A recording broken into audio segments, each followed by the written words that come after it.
Essa live vai ficar gravada e, inclusive, eu vou deixar também depois na Hotmart, como ela vai ficar gravada, então você vai poder estar assistindo e revisando esse conteúdo, mas é um conteúdo tranquilo de entender, se assim Deus quiser nos revelar, porque Deus ele só revela os mistérios dele para quem ele quer.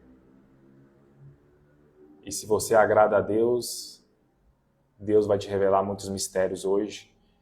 São mistérios extraordinários da palavra de Deus. Daqui a pouco é Natal. Estamos aqui, estudando a Bíblia, crescendo no conhecimento daquilo que o Senhor tem para nós. Então vamos iniciar. Eu quero fazer uma oração para nós iniciarmos, porque a palavra de Deus ela é espírito. Então, nós precisamos estudar a palavra de Deus na dimensão do espírito. Vamos orar. Senhor, te apresento esta aula, te apresento este momento que o Senhor tem nos proporcionado aqui. Pai, nos revela o Espírito por detrás de cada letra das tuas Escrituras. Nos faz entender os teus mistérios, nos faz entender aquilo que o Senhor tem para nós. Pai, revela, traz à luz, porque a glória do Senhor era esconder os tesouros, e a glória dos reis, dos vencedores, é esquadrinhá-las, é achá-las. Nos mostra o caminho de encontrar esses tesouros preciosos na tua palavra. Amém. Então vamos lá, o que é o reino dos céus? O reino dos céus, ele é diferente do reino de Deus. Não é só 1000 anos, ele tem 2 períodos. Então eu separei aqui o slide. Ele tem o primeiro período, é a era da igreja que nós estamos vivendo hoje. Esse é o primeiro período. Então a era da igreja é a que nós vivemos hoje. Esse reino dos céus ele inicia desde o dia de Pentecostes, esse primeiro período, e vai até a volta de Jesus. Então ela vai até a volta do Messias. Então, o que é o reino dos céus? O reino dos céus fala de governo de Deus. E o governo de Deus na terra, ele é estabelecido de diversas maneiras. Primeiro, ele é estabelecido em mistério. Então, na era da igreja, ele já está entre nós, em mistério. Tem 2 aspectos do mistério. Eu vou estar mostrando aqui. Ele é realidade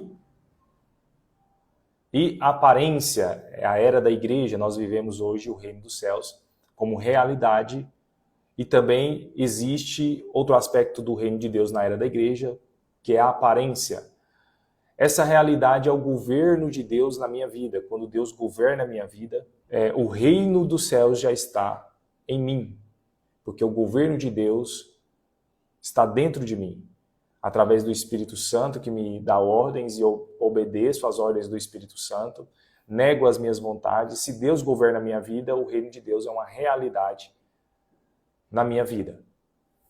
Então ele inicia no Pentecoste, esse primeiro período do reino dos céus. E ele é um parênteses, porque o reino dos céus, diferente do reino de Deus, ele é temporário. Ele finaliza, ele tem um início e tem um fim. E o reino de Deus, ele é eterno, ele é de eternidade a eternidade. Então, dentro do reino de Deus, nós temos o reino dos céus, que é um parênteses, que inicia desde o Pentecoste e vai até o final de 1000 anos depois da volta de Jesus. Ele é dividido em 2 períodos, a era da igreja, e o segundo período é a era do milênio. Esse período aqui vai constar 1000 anos literais aqui nessa terra, onde Jesus vai pisar o Monte das Oliveiras e ele vai estabelecer o trono de Davi em Israel. Em que lugar de Israel? Em Jerusalém, porque Jesus vai dizer que Jerusalém é a cidade do grande rei, e lá ele vai estabelecer o trono de Davi. Esse trono subsiste para sempre. Então o trono de Davi será fixado e Jesus vai se assentar nesse trono. É um trono de marfim, ele tem 6 degraus e uma plataforma. Essa plataforma já é o 7º degrau. O que representa cada degrau dessa plataforma? Representa um milênio. Então, nós já estamos caminhando para o 7º milênio, que é esse aqui, depois da volta de Jesus. E em cada lado das escadas tem um leão representando os 12 apóstolos do Cordeiro. Esse trono, nós temos uma sombra dele no trono de Salomão. Esse trono é uma sombra do trono de Cristo. Porque esse trono é diferente do trono do Pai. O trono do Pai é um trono de safira, o trono do Filho já é de marfim, é diferente. O trono do Pai, ele corre um rio de fogo, e esse trono de Cristo é um trono de governo, por isso que tem leão nele, né? E o texto vai dizer, lá de 1 Reis 10, que nunca mais se fez um trono como esse, como o de Salomão. Por quê? Porque ele é uma sombra do trono de Cristo. Há uma forma de nós estudarmos a Bíblia, observando as sombras. Deus revela as coisas do céu pelas sombras, tá? A terra é uma sombra das coisas celestiais. Então ele vai revelando esse quebra-cabeça, que é a Bíblia, através de sombras na Bíblia. Por exemplo, como que eu sei que Lúcifer era tesoureiro do céu? Eu sei porque a sombra de Lúcifer aqui na terra era Judas, que era tesoureiro de Cristo. Então ele era tesoureiro no céu. Essa é uma sombra de Lúcifer. Essa é uma forma de nós estudar, mas precisa ter bastante fé, né? Porque se uma pessoa for incrédula, isso não serve, tá? Não adianta, porque você precisa ter fé para estudar a palavra de Deus, você precisa acreditar, porque a pior coisa que tem é falar com alguém que é incrédulo. Deus nem gosta de falar com alguém que não crê na sua palavra, que não crê nos seus métodos, que não crê naquilo que ele faz, que não crê a forma que ele estabelece. Então a pior coisa é você falar com um incrédulo. Então você precisa ter fé na palavra de Deus, e o Espírito Santo vai te revelar, e o Espírito Santo vai te falar, o Espírito Santo vai comunicar com você. Glória a Deus. O reino dos céus, então, é esse período, na verdade, esses 2 períodos. Então não é só 1000 anos o reino dos céus. Nós sabemos o tempo que vai durar esse primeiro período? Não sabemos, porque somente Deus sabe, tá? Porque ele está pautado na volta de Jesus. Esse período do reino dos céus é dividido em 3 dispensações. A dispensação da graça, a dispensação do juízo e a dispensação da justiça. Qual dispensação que nós estamos vivendo hoje? A dispensação da graça. Esse é o período que nós estamos vivendo hoje. Está próximo do fim da graça? Está próximo do fim da graça. De acordo com os estudos bíblicos, se você for analisar a Bíblia e você for estudar Apocalipse 2 e 3, você vai notar que nós estamos já na última igreja, que é a igreja de Laodiceia, porque a igreja ela tem 7 períodos, e nós já estamos aqui nesse período de Laodiceia. O primeiro período de Éfeso, depois vem Esmirna, Pérgamo. Pérgamo significa casamento com o mundo. Iniciou ali em Constantino, no século IV, quando a igreja se casou com o mundo, depois de uma grande perseguição, porque Esmirna é uma igreja perseguida, e aí tem o casamento mundano com o império. A igreja casa com o império. O império deixa de perseguir a igreja e passa a ser amiga da igreja. Isso é muito ruim, porque quando as trevas param de perseguir um cristão, significa que ele está ali adequado a essas trevas, né? Então ele está casado com as trevas. Isso foi uma época muito ruim para a igreja. Depois nós temos a igreja da restauração, da Reforma Protestante, que é a de Sardes, com o Martinho Lutero, em 1517. E mais tarde, mais reforma, mais essência voltou para a igreja, que na igreja de Filadélfia, que é a igreja do amor fraternal. E infelizmente a igreja também teve uma recaída, que é a igreja de Laodiceia, que significa opinião do leigo. Então essa é a igreja que vai passar pela grande tribulação, tá? A maioria dela, porque dentro dessa igreja de Laodiceia tem os vencedores, ok? Esses não passam, mas a maioria da igreja de Laodiceia passa pela grande tribulação. A era do juízo é qual era? É os 7 anos finais. A metade dessa era vai ser a metade que final, vai ser de grande tribulação, onde o anticristo vai perseguir os cristãos, o anticristo vai matar os cristãos, vai destruir muita coisa, vai destruir a terra, porque lá em Apocalipse fala, chegou a hora de destruir os que destroem a terra. Então vai se tornar um caos aqui nessa terra. A terra vai ser destruída pelo anticristo, vai ser destruída pelos seus exércitos. Então Deus vai destruir eles no final da grande tribulação. Os primeiros 3 anos e meio são de falsa paz, que é para conquistar o povo judeu, para conquistar as nações, para fazer pactos obscuros, né, negociações obscuras, de paz, de falsa paz, e ele se passando pelo Messias, esse anticristo. Mas no final da grande tribulação vai acontecer a volta de Jesus. Então a volta de Jesus, irmãos, é no final da grande tribulação. Ele aparece nas nuvens do céu. Aqui está. Jesus aparece nas nuvens do céu e acontece o arrebatamento da igreja, de todos os santos, a ressurreição dos mortos, a reconciliação, reconciliação com os judeus. E você vai ver que nesse período, com essa reconciliação, vai ser tão forte essa reconciliação que os mortos vão ressuscitar. Os judeus vão se converter a Jesus, porque hoje eles não são convertidos. Por isso que eles vão ser enganados na metade da grande tribulação pelo anticristo e vão fazer ali um pacto com o anticristo, os judeus, e esse pacto vai causar grandes danos para eles na metade da tribulação, porque o diabo ele cai do céu, expulso por Miguel e seus anjos, e entra no corpo do anticristo. Então agora o anticristo proíbe as ofertas e os judeus vão entender que as ofertas Deus não proíbe. Então eles vão acusar o anticristo de que ele não é Deus, que ele não é o Messias. E aí vai iniciar uma grande perseguição para os judeus. Infelizmente os judeus passam pela grande tribulação.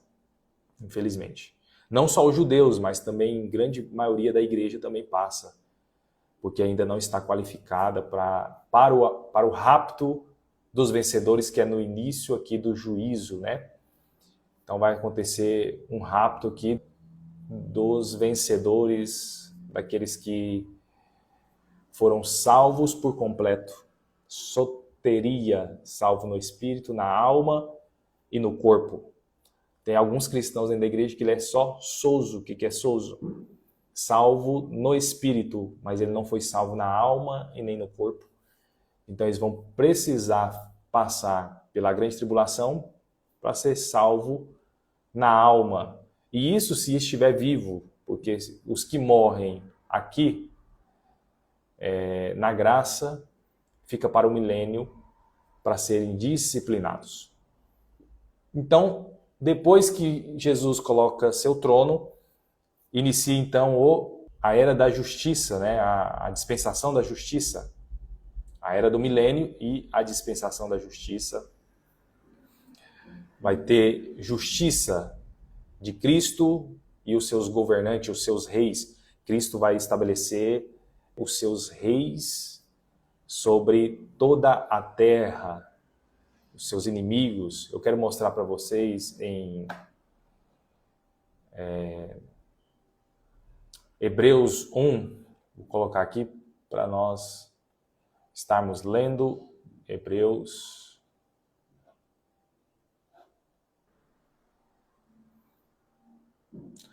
E qual dos anjos disse jamais: assenta-te à minha destra até que ponha os teus inimigos por escabelos dos teus pés? Esses inimigos aqui não é o diabo, não é Lúcifer, não é os demônios, não é os anjos caídos. Esses inimigos são as nações. As nações vão ser submetidas ao governo de Cristo e aos seus reis. Esses são os inimigos de Cristo. Então, quando os inimigos de Cristo estiver debaixo dos pés de Jesus, tá? Que são as nações, não é o diabo, porque o diabo ele já está julgado. Então, o diabo não é inimigo de Cristo, porque ele já está julgado. E Jesus vai dizer: eu vi Satanás cair do céu como um raio. Inclusive, ele vai ser preso no início do milênio. E esses inimigos aqui são as nações que vão ficar submetidas com vara de ferro, através de vara de ferro, pelos reis do Senhor. Agora eu vou estar mostrando o slide. No milênio, na era do milênio, nos 1000 anos, aqui na Terra, literais, não pense, irmãos, que você vai ser arrebatado e vai ficar no céu para sempre. Não pense dessa forma, porque você vai precisar voltar para a Terra. O arrebatamento é para as nuvens. Das nuvens acontece o tribunal de Cristo, aqui. Acontece o tribunal de Cristo para definir se você vai ser galardoado ou disciplinado. Então, existe duas categorias no reino milenar. São duas categorias que definem se você vai ser galardoado ou disciplinado. Como que eu serei galardoado? Pelos atos de justiça que eu pratiquei, pelas minhas boas obras, a alma, o ego que eu neguei da minha alma, e se eu vou estar qualificado, porque se eu decidir carregar uma cruz hoje, então lá eu vou ser galardoado pelas minhas obras, por amor de Cristo. Então eu renunciei a carne, eu renunciei o pecado, eu renunciei o mundo, eu abri mão do mundo. Porque Jesus vai dizer assim, ó, quem perder a sua vida, ganhá-la-á. Mas quem quiser ganhá-la aqui, perdê-la-á. Isso mostra que quem perde a vida por amor a Cristo, que nega as suas vontades para fazer a vontade de Deus, então ganha o governo no milênio, na era da justiça. Aquela ideia de que João Batista fala que ele cresça, que eu diminua, não é o evangelho de Cristo. Que ele cresça, que eu diminua, não é o evangelho de Cristo. Isso não é base para a nossa fé. O evangelho de Cristo é morte da alma. Carregar a cruz e seguir. Esse é o evangelho de Cristo.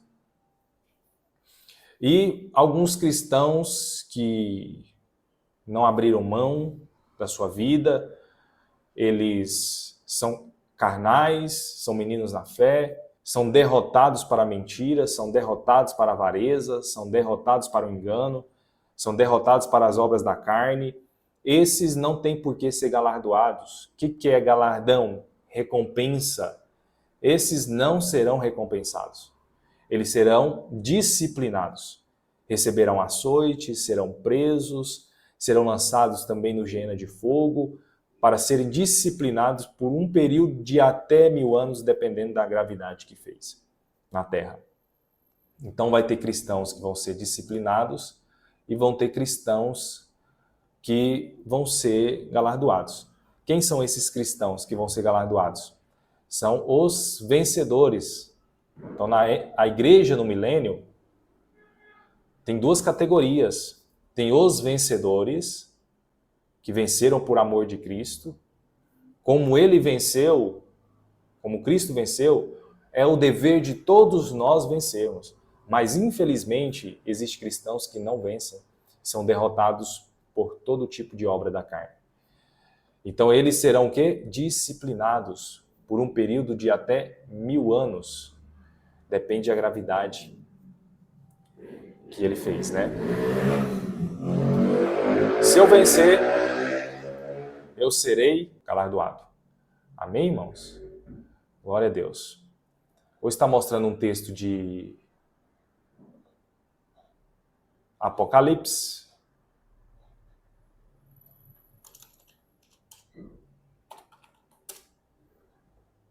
Capítulo 3.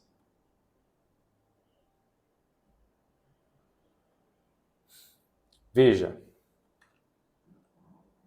o que vencer será vestido de vestes brancas. Uma palavra aqui muito importante. O que vencer será vestido de vestes brancas. Significa que o contrário também é verdadeiro. O que não vencer não será vestido de vestes brancas. Ok? Vamos mais um versículo. Vamos para a igreja aqui de Laodiceia. Ao que vencer, concederei que se assente comigo no meu trono. O oposto também é verdadeiro. Quem não vencer não vai se assentar no trono de Cristo. Esse é o trono de Cristo. Vamos para Apocalipse 2. Vamos para a igreja de Pérgamo, que é a igreja que casou com o mundo. Ao que vencer, o versículo 17, ao que vencer, darei eu a comer do maná escondido e dar-lhe-ei uma pedra branca e na pedra um novo nome escrito, a qual ninguém conhece senão aquele que o recebe. Veja, então, quem vencer tem todos esses privilégios. Essas 7 igrejas, irmãos, têm aí promessas, tá? Se você vencer. Agora, se não vencer, não tem como receber esses galardão, né? Então, é muito, muito triste alguém que chegar ali no milênio e ter que ficar de fora do reino de Deus, porque não conseguiu vencer esse período que é curto, um período da sua vida comparado a 1000 anos do reino milenar. E no reino, qual é o grau de importância? Primeiro vai ser a igreja é mais importante do reino. Depois vem Israel, porque a profecia vai se cumprir. Deus faz com que Israel seja a areia da praia e a igreja as estrelas do céu. E as nações, em último lugar, são as pessoas em corpos naturais. Elas vão ser as nações, pessoas que vão entrar no milênio para ser as nações. E essas são nações ímpias, inclusive. Não são nações que temem a Deus, porque essas nações, no final do milênio, Deus vai testar elas. E aquele que se rebelar junto com Satanás, porque o diabo vai ser solto do abismo, e no final de 1000 anos ele será solto e vai juntar uma grande multidão da largura da terra, e essa multidão vai se rebelar e Deus vai mandar fogo do céu e vai destruir essas nações que se rebelaram. As que não se rebelarem vão entrar no milênio, aliás, na eternidade, né? Vão entrar na eternidade para viver eternamente em corpos naturais. Glória a Deus. Então, esse é o período do reino dos céus, dividido em 2. Hoje nós estamos vivendo na era da igreja, mas a era da igreja vai finalizar na volta de Jesus, no arrebatamento de todos os santos, com a ressurreição dos mortos. Isso está em 1 Tessalonicenses 5:17. Vou estar compartilhando. Aliás, é 4, irmãos. É 4.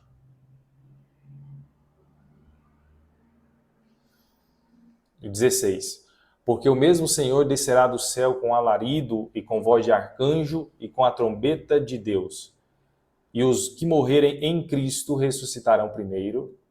Depois nós, os que ficarmos vivos, seremos arrebatados juntamente com eles nas nuvens, a encontrar o Senhor nos ares. E assim estaremos sempre com o Senhor.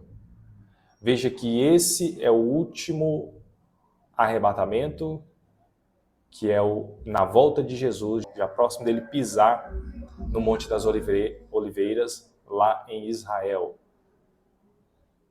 Voltando aqui para o nosso slide. Glória a Deus. Então, o reino dos céus É esse período. Muitas vezes, quando nós lemos Reino dos Céus na Bíblia, muitos de nós achamos que está falando de salvação, mas não está falando de salvação. Só um momentinho aqui. Está falando de um período de governo de Deus na Terra para submeter as nações. Hoje, através da igreja, nós estamos em realidade dentro de nós, onde Deus está trazendo o governo dele para alguns dos crentes, porque nem todos resistem a esse governo, nem todos querem esse governo. Deus está trazendo hoje essa realidade do governo na nossa vida, para que nós possamos no futuro usufruir da manifestação. Hoje nós estamos vivendo em uma era maligna, porque essa era da igreja, ao mesmo tempo que a era da igreja é uma era maligna, é uma era perversa, é uma era demoníaca, é uma era de trevas, onde o príncipe do ar, da potestade do ar, domina todas as coisas aqui, só não domina a igreja, porque a igreja, as portas do inferno, não pode prevalecer sobre ela. Esse governo de Deus já é uma realidade em muitas pessoas, em muitas vidas, em muitos cristãos que vivem essa realidade do reino de Deus. Não podemos achar, irmãos, que a salvação é o apogeu da fé. Não é o apogeu da fé. Depois de salvos, nós temos que continuar praticando as boas obras. Depois de salvos, nós temos que continuar praticando boas obras, atos de justiça, fazer a vontade de Deus, porque se nós não fizermos a vontade de Deus, nós vamos ficar de fora do reino dos céus. Porque o reino dos céus é para vencedores, como está aqui, ó. É para vencedores. Em Mateus capítulo 7, vai ter uma turma de cristãos que vão ficar de fora. Eu vou estar compartilhando aqui.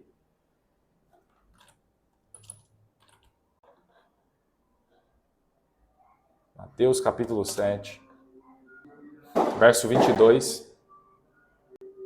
Muitos me dirão naquele dia, Senhor, Senhor, não profetizamos nós em teu nome? E em teu nome não expulsamos demônios? E em teu nome não fizemos muitas maravilhas? Então lhes direi abertamente, nunca vos conheci. Apartai-vos de mim, vós que praticais a iniquidade. Veja, esses são cristãos, eles expulsam demônios, eles profetizam em nome do Senhor, e eles fazem muitas maravilhas em nome do Senhor. Porém, são cristãos reprovados por Deus. Não é porque você está fazendo uma obra para Deus que você é aprovado por Ele. Muitos cristãos têm feito a obra de Deus em iniquidade. O que é iniquidade?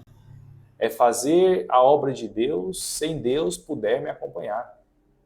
Sem Deus puder estar junto comigo. Isso são obras de iniquidade. Todas as obras de iniquidade vão ser reprovadas no tribunal de Cristo. E essa pessoa pode ficar fora do milênio, ele não pode governar com Cristo durante 1000 anos. E o que vai acontecer com essas pessoas? Vão ser disciplinadas, vão receber muitos açoites, vão ser presas. Por quê? Porque agiram mal, não ouviram Deus, não ouviram a vontade do Pai. Porque Deus tem uma vontade, você não pode sair fazendo a obra de qualquer maneira, você não pode sair fazendo a obra de qualquer jeito, de acordo com a sua mente, de acordo com aquilo que você acha que deve ser feito. Deus não tem compromisso com aquilo que eu acho que deve ser feito. Deus ele tem compromisso com a sua vontade.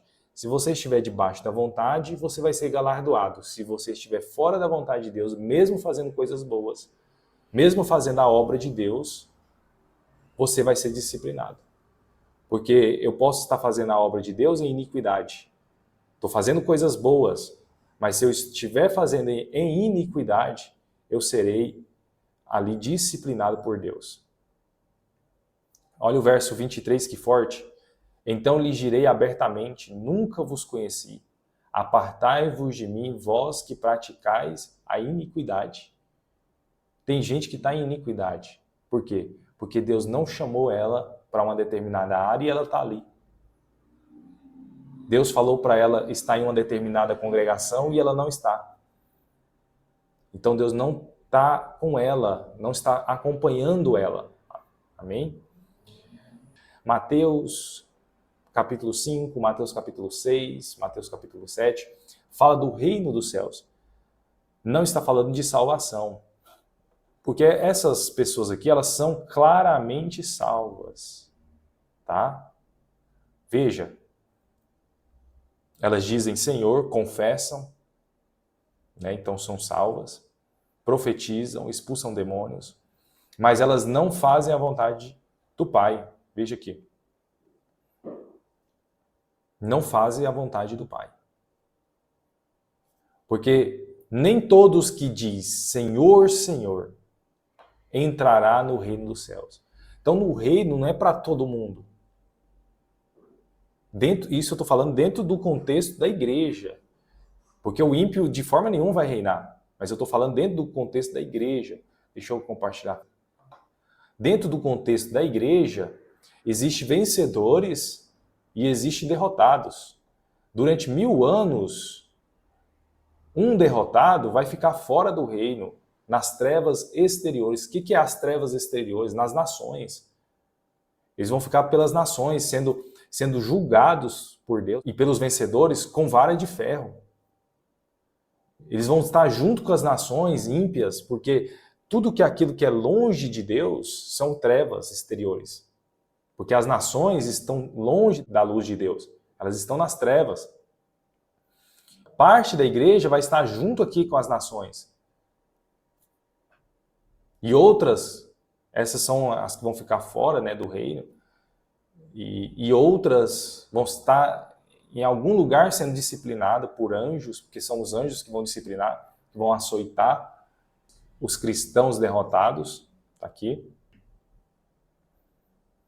E muitos desses derrotados perdem o reino, ou seja, perdem todo o período de 1000 anos.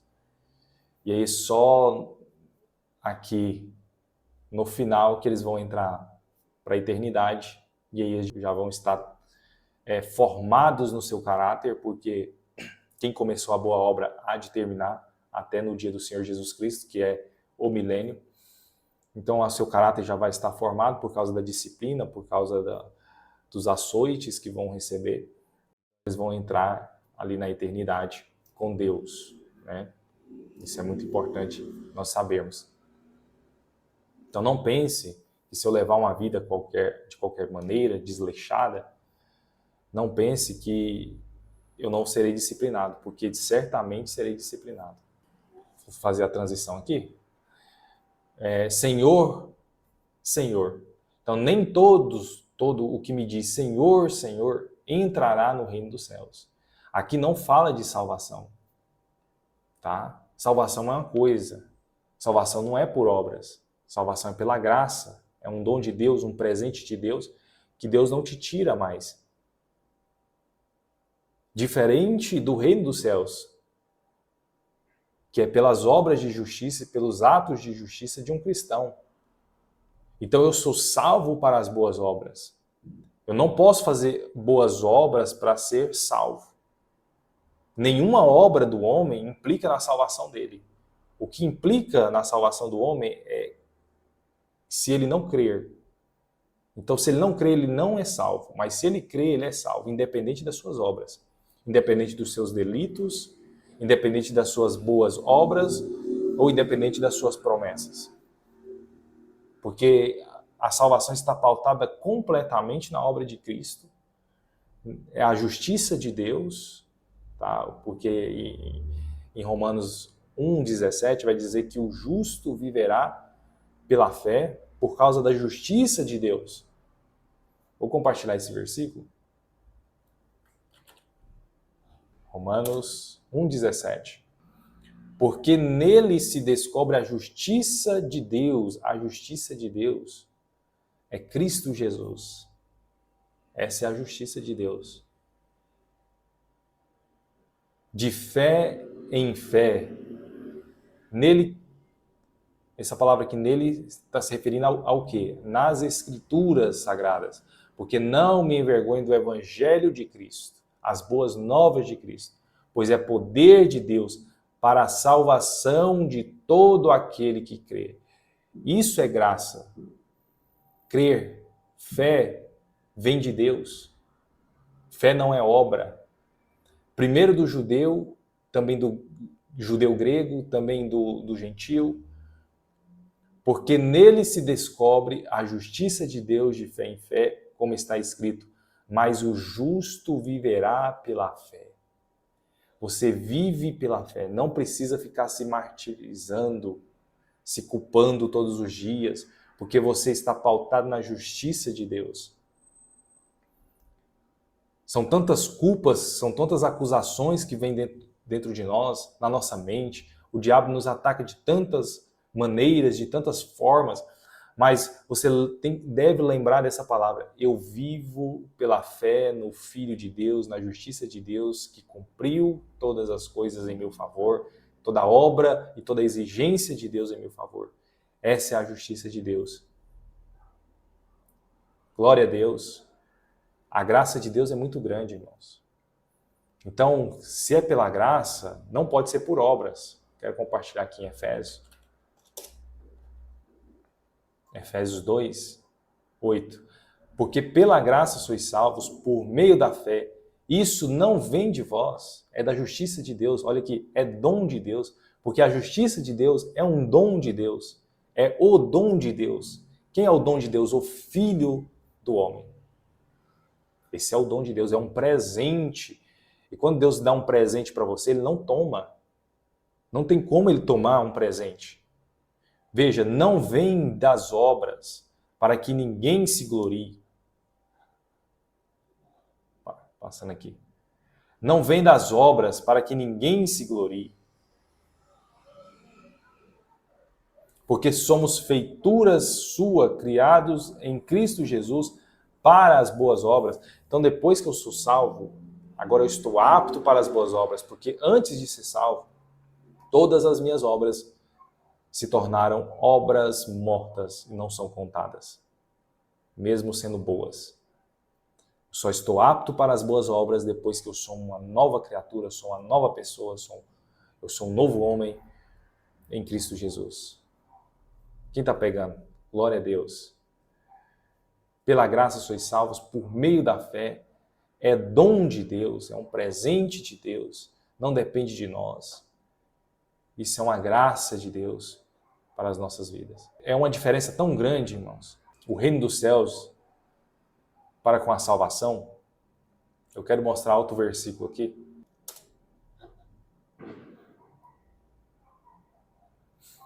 Esse é o sermão da montanha. Jesus vai começar dizendo: bem-aventurados os pobres de espírito, porque deles é o reino dos céus. Bem-aventurados que choram, porque eles serão consolados. Bem-aventurados os mansos, porque eles herdarão a terra. Veja que para você ser salvo, você não precisa ser humilde, tá? Você precisa só crer. Mas para você herdar o reino dos céus, você precisa ser humilde. Você precisa ter misericórdia, você precisa ser limpo de coração, você precisa ser pacificador. Então você entra no reino dos céus.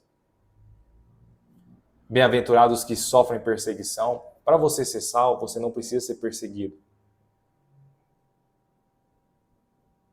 Perseguição se trata de cruz, se trata de você abraçar o evangelho de Jesus Cristo, genuíno, de verdade. E quando você abraçar esse evangelho, você vai ver as oposições, porque você decidiu seguir a Cristo de verdade. E não uma mera aparência. Quando você decide de verdade seguir a Cristo, quando você decide de verdade agradar a Deus, vai levantar oposições, perseguição por causa da justiça, porque deles é o reino dos céus. Bem-aventurados sois vós, quando vos injuriarem, perseguirem e mentindo disserem todo o mal contra vós, por minha causa. exultai e alegrai-vos, porque é grande o vosso galardão nos céus. É grande o vosso galardão nos céus. Então, galardão é só para cristãos vencedores. Veja, os disciplinados, os derrotados serão disciplinados. Galardão é só para quem vence. Vence o quê? Vence as obras da carne, vence a alma. A alma precisa ser morta. Esse é o Evangelho, que Cristo viva em mim. Não vivo mais eu, mas Cristo vive em mim. Então, esses são os vencedores. Eu quero mostrar um versículo também, que é dos derrotados. A disciplina deles.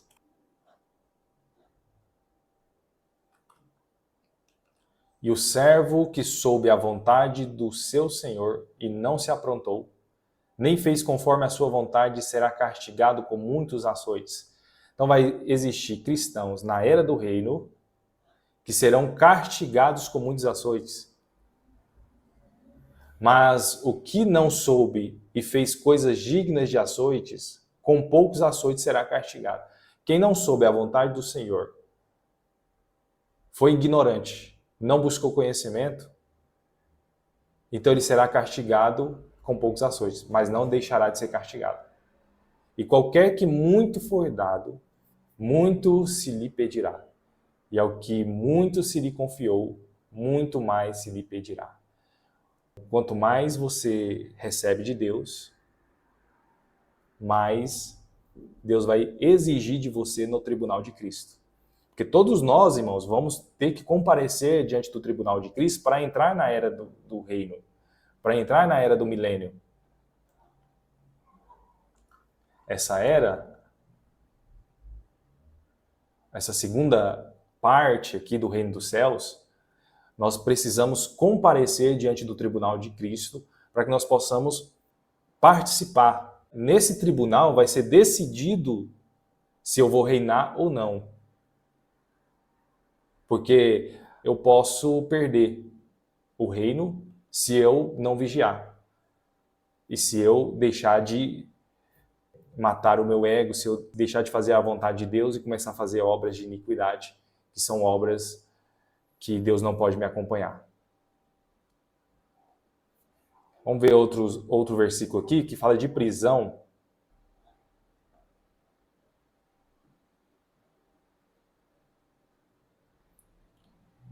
Então o Senhor chamou o servo e disse: servo mau, cancelei toda a sua dívida porque você me implorou.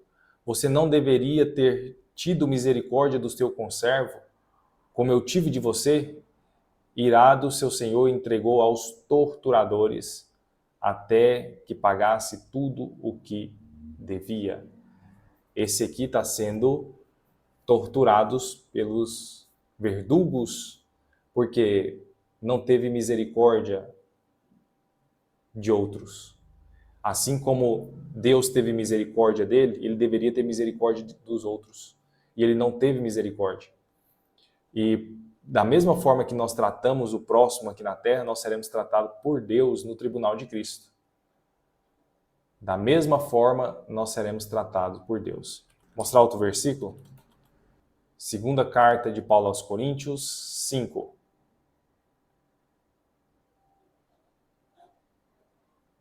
Porque todos nós devemos comparecer diante do tribunal de Cristo, para que cada um receba de acordo com as obras praticadas por meio do corpo, quer boas, quer más.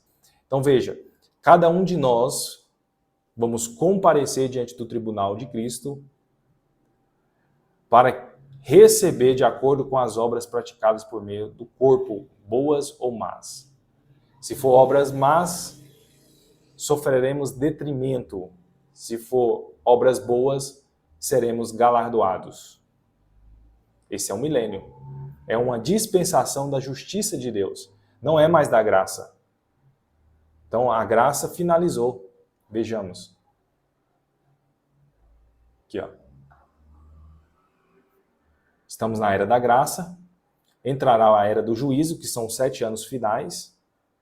Depois dos 7 anos, a volta de Jesus. E no milênio, nessa mesma terra, literalmente, Jesus vai governar sobre as nações, será o presidente sobre todas as nações, junto com seus reis, os vencedores, parte da igreja que vai vencer. O que não, a parte da igreja que for derrotada não vai governar com Cristo sobre as nações, serão disciplinadas ou ficarão fora do reino. Esse período se chama a dispensação da justiça de Deus. Então acabou a era da graça, agora é somente justiça de Deus. Tá? Glória a Deus. Agora, 1 Coríntios capítulo 3.